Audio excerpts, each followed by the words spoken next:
Olá, professor. Meu nome é Andressa. Estou aqui com os meus colegas Juliane, Isabela, Johnny, Patrick, Gianluca e Raquel para a gente apresentar o trabalho final da disciplina de programação de sistemas. Primeiro, queria dizer que a gente aceitou a sugestão do trabalho, da divisão das etapas. Então, o Gianluca e o Patrick ficaram com a parte das macros. Eu, a Juliane e a Raquel, a gente ficou com a parte do montador. E a Isabela e o Johnny ficaram com a parte do carregador. Agora, no início, a gente vai falar um pouquinho de cada parte do trabalho separadamente, para lá no final a gente apresentar um exemplo e o trabalho final funcionando.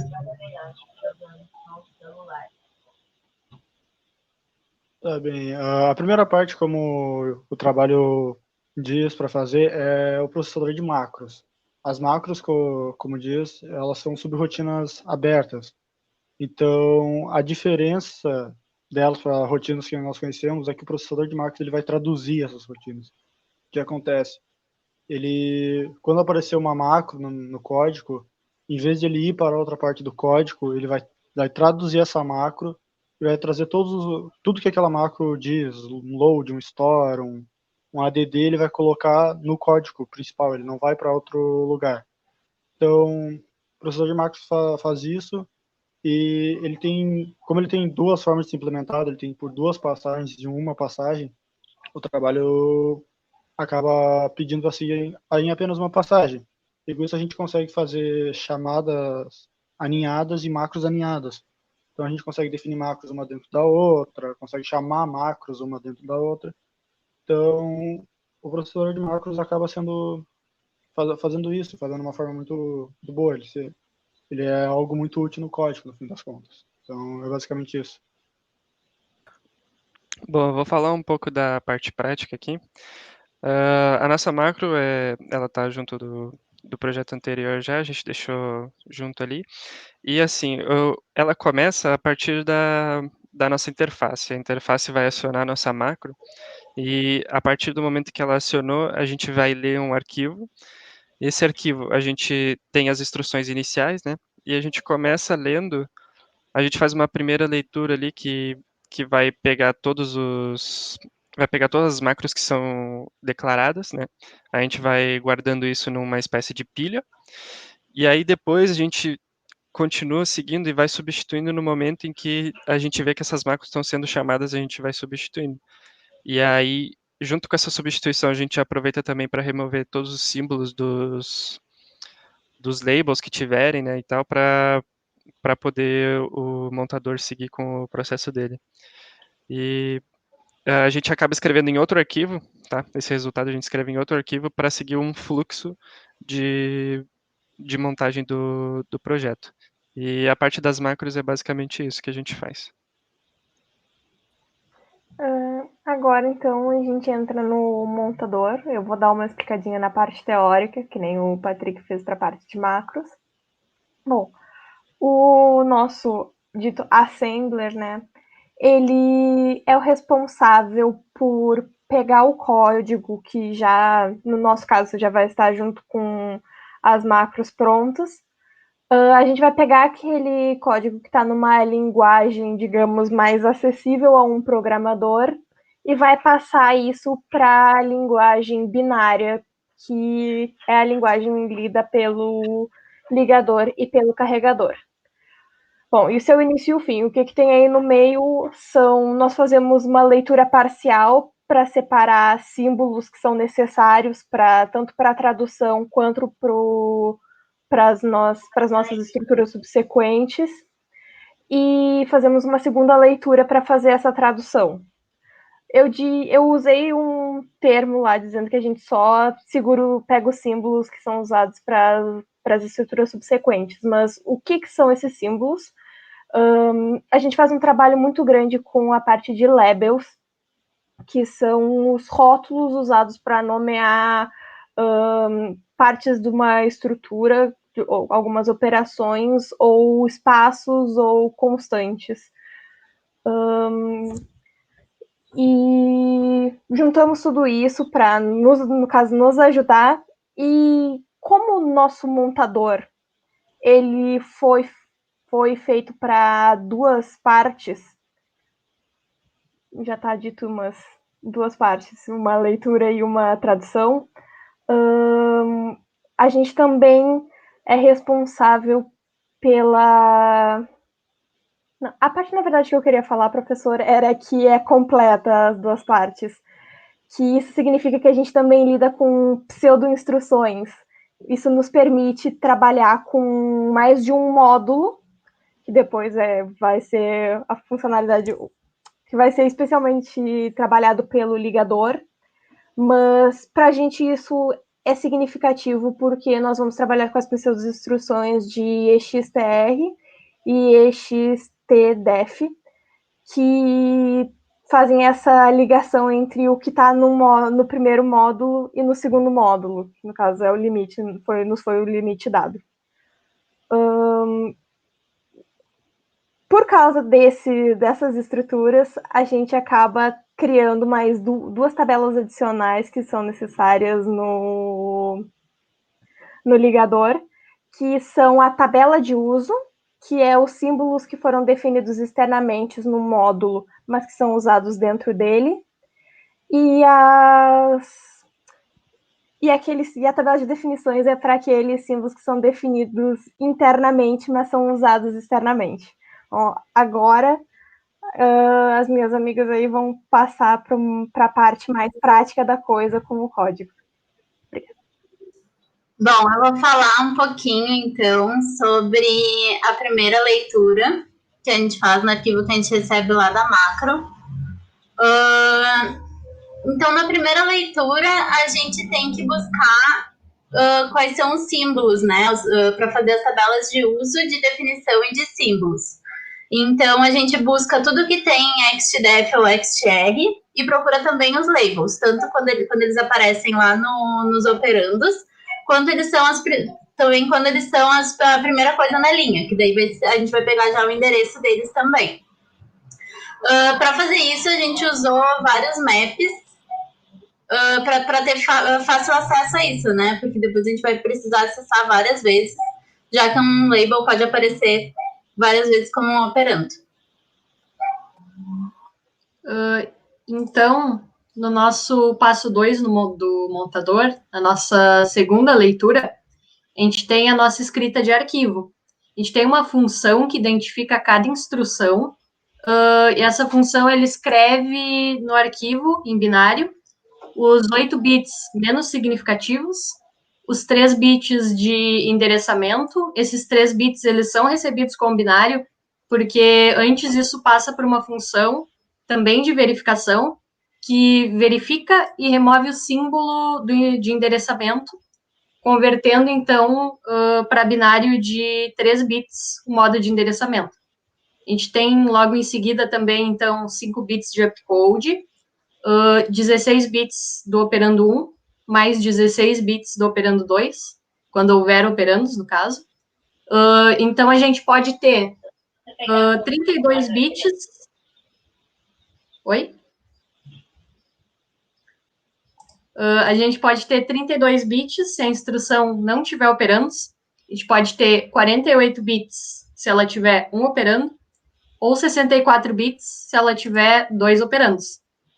Esse arquivo dos binários, ele vai para o ligador junto com as tabelas de uso e de definição.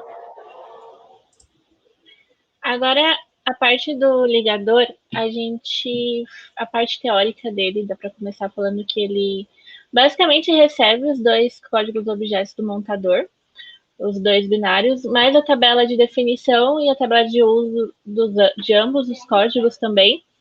E ele tem que fazer a junção desse binário no único executável. Então, a gente fez aqui 2 passos também. Na primeira leitura, ela é chamada 2 vezes, uma vez para cada código objeto, e ela gera um arquivo para cada código objeto ainda, ela não une os 2 de primeira.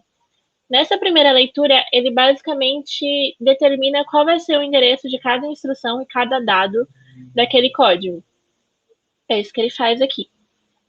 Agora, nossa segunda leitura, ela é responsável por resolver os usos de dados externos, quando a gente referencia uma constante que está definida em outro módulo.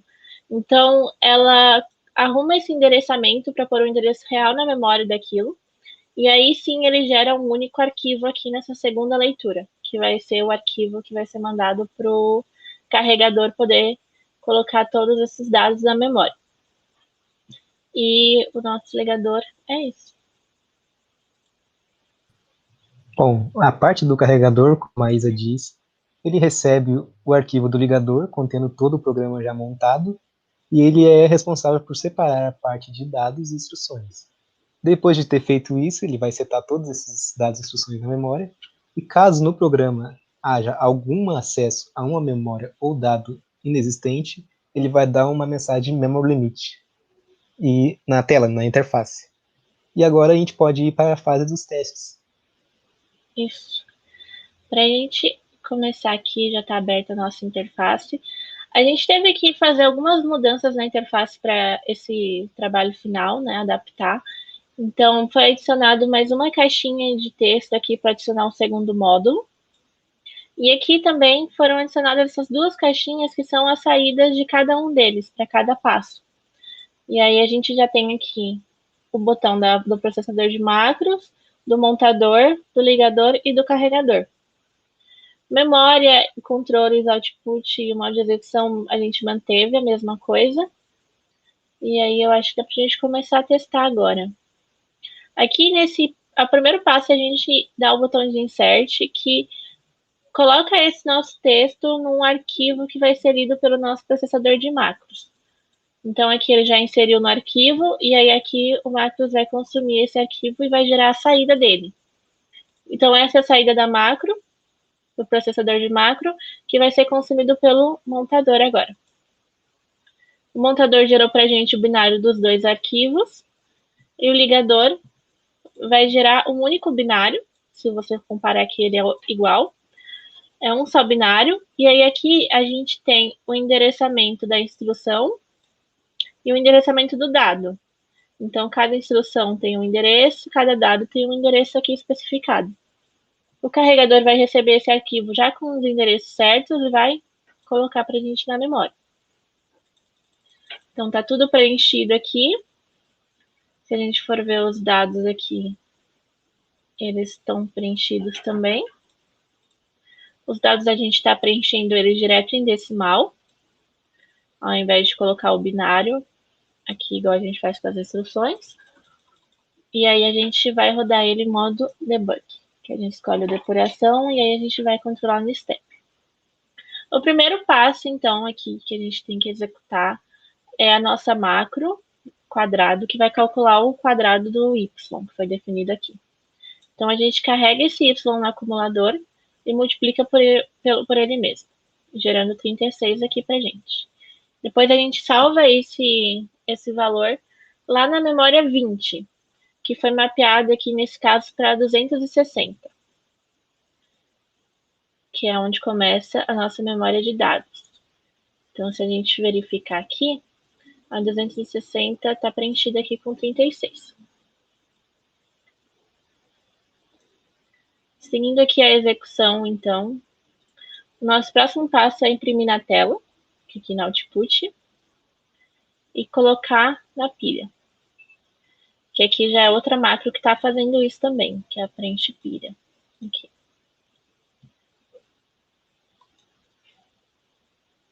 Agora a gente vai dar o load ali do 20. E agora a gente vai somar com 1, que está com o endereçamento imediato. Virou 37 e a gente vai atualizar lá na posição 20 da memória. Aí acabou o nosso primeiro módulo, a gente começa agora o segundo. Aqui os primeiros passos a gente quis fazer como se ele estivesse fazendo uma sequência, então ele vai somando 1 pra gente. Começa com 0 ali, e aí vai somando. E salvando na posição 22 de memória, que foi mapeada para 260, 240, 262, isso.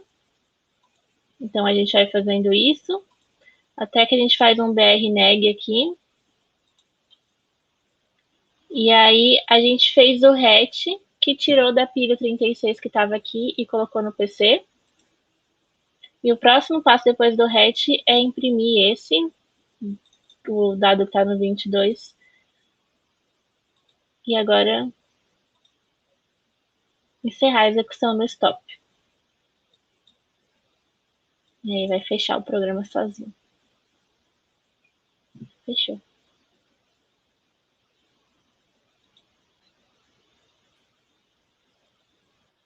Bom, a gente queria falar um pouco também como é que foi as nossas dificuldades principais.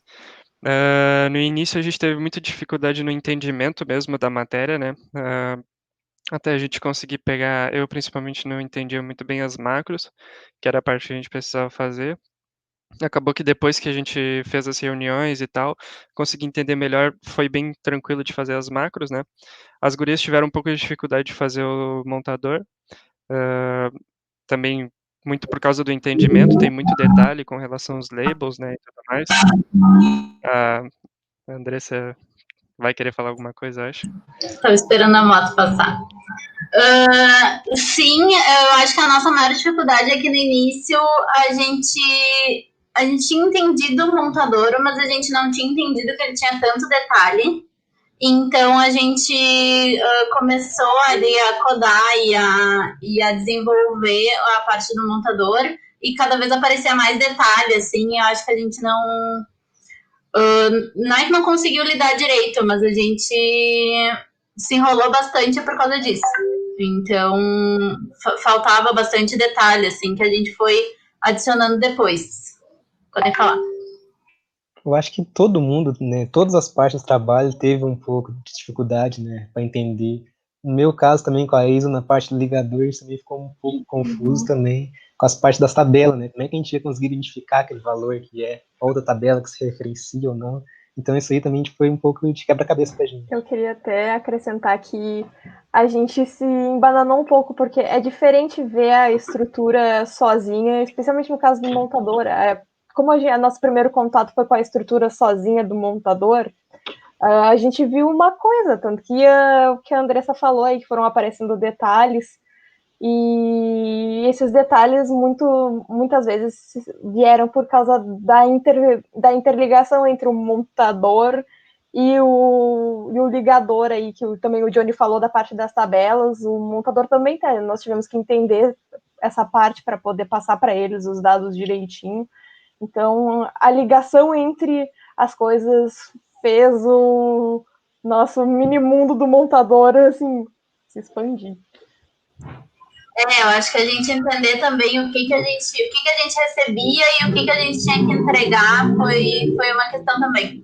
Outra coisa que eu queria falar é que, como o Ferrugem colocou líderes e tal no projeto, talvez seja interessante a gente falar como é que a gente andou também nesse segundo trabalho, né?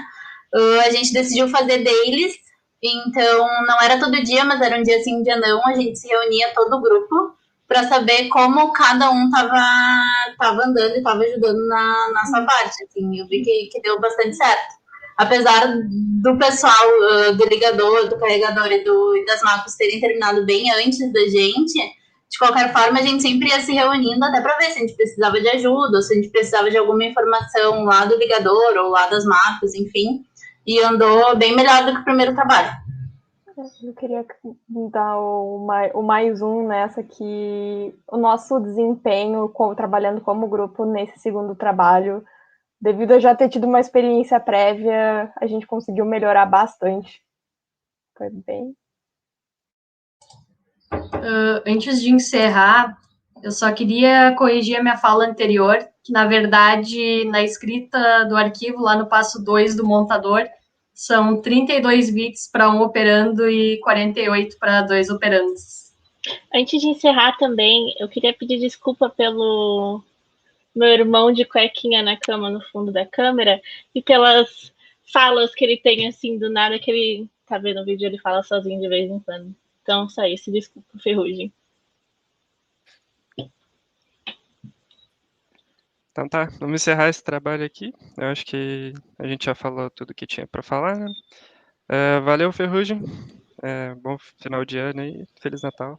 Valeu. E o pessoal pode se despedir também. Valeu, Feliz Natal. Valeu, Feliz Natal. Até mais, Feliz Natal. Feliz Natal, Feliz Ano Novo pra você. Ho, ho, ho, gente. Cadê as toquinhas? Ho, ho.